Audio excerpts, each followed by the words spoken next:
उत्तर प्रदेश में गौवंश संरक्षण को लेकर सरकार के सख्त दावों और आदेशों के बावजूद जमीनी हकीकत किस हद तक भयावह हो सकती है, इसका सबसे दर्दनाक उदाहरण विकासखंड जोगिया के ग्राम खेतवल मिश्र स्थित गौशाला में देखने को मिला।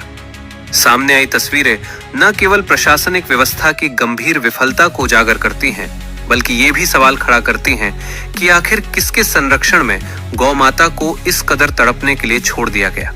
गौशाला के बाहर पहुंचते ही जो दृश्य सामने आया वो मानो व्यवस्था की मौत का प्रतीक था। मेन गेट पर ताला लटका हुआ था, यानी जिन बेसहारा गायों की रक्षा और देखभाल के लिए ये गौशाला बनाई गई, वे अंदर बंद होकर अपनी आखिरी सांसें गिन रही थीं। न कोई कर्मचारी मौजूद था, न चौकीदार और न ही कोई जिम्मेदार अधिकारी। ये स्थिति साफ संकेत दे रही थी कि पूरी व्यवस्था भगवान भरोसे छोड़ दी गई है। ताला खुलवाकर जब अंदर प्रवेश किया गया तो हालात और भी भयावह निकले। गौशाला परिसर में 2 गायें अर्धमृत अवस्था में पड़ी थीं, असहनीय पीड़ा से तड़प रही थी। उनकी आंखें फूटी हुई थीं, शरीर पर गहरे और सड़ते हुए जख्म थे। चारों ओर चील और कौवे उनके शरीर को नोचते हुए मंडरा रहे थे। ये दृश्य किसी प्राकृतिक आपदा का नहीं, बल्कि एक गंभीर प्रशासनिक अपराध का प्रमाण था। साफ दिखाई दे रहा था कि इन गायों को कई दिनों से न चारा मिला था, न पानी और न ही कोई पशु चिकित्सा सुविधा। सबसे गंभीर तथ्य ये रहा कि पूरी गौशाला में चारे की एक तिनका तक मौजूद नहीं था। न सूखा भूसा, न हरा चारा और न ही पीने के पानी की कोई समुचित व्यवस्था। जिस स्थान को गौशाला कहा जा रहा था वो दरअसल एक मौत का बाड़ा बन चुका था। सवाल ये उठता है कि जब शासन हर गौशाला के संचालन और देखरेख के लिए नियमित बजट जारी करता है तो वो धन आखिर कहां जा रहा है? क्या ये पैसा सिर्फ कागजों में खर्च दिखाकर जिम्मेदारों की जेब में समा रहा है? उत्तर प्रदेश के मुख्यमंत्री योगी आदित्यनाथ स्वयं गौवंश संरक्षण को लेकर सख्त और स्पष्ट नीति के लिए जाने जाते हैं।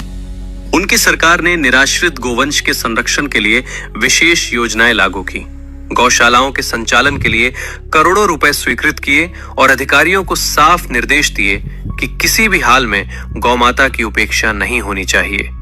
लेकिन खेतवल मिश्र की ये गौशाला बताती है कि मुख्यमंत्री के आदेश और नीतियां यहां सिर्फ फाइलों तक सीमित रह गई हैं, जबकि जमीनी स्तर पर उनकी खुलेआम अनदेखी हो रही है। इस पूरे मामले में सबसे बड़ा और गंभीर सवाल विकास खंड अधिकारी बीडीओ की भूमिका पर उठता है। गौशालाओं का नियमित निरीक्षण, चारा आपूर्ति, पशु चिकित्सा व्यवस्था और कर्मचारियों की तैनाती सीधे तौर पर खंड विकास अधिकारी की जिम्मेदारी होती है। सवाल है कि क्या उन्हें इस गौशाला की दुर्दशा की जानकारी नहीं थी? यदि नहीं थी तो ये घोर लापरवाही है, और यदि जानकारी थी तो ये सीधे सीधे कर्तव्यहीनता और अपराध की श्रेणी में आता है। कागजों में सब कुछ दुरुस्त दिखाया जा रहा था, लेकिन जमीनी सच्चाई ने इन दावों की धज्जियां उड़ा दी। स्थानीय ग्रामीणों का कहना है कि गौशाला की बदहाली को लेकर कई बार शिकायतें की गईं, लेकिन हर बार सिर्फ आश्वासन मिला। न कोई ठोस जांच हुई, न हालात सुधरे। जब तक मीडिया ने मौके पर पहुंचकर सच्चाई उजागर नहीं की, तब तक जिम्मेदार अधिकारी आंखें मूंदे बैठे रहे।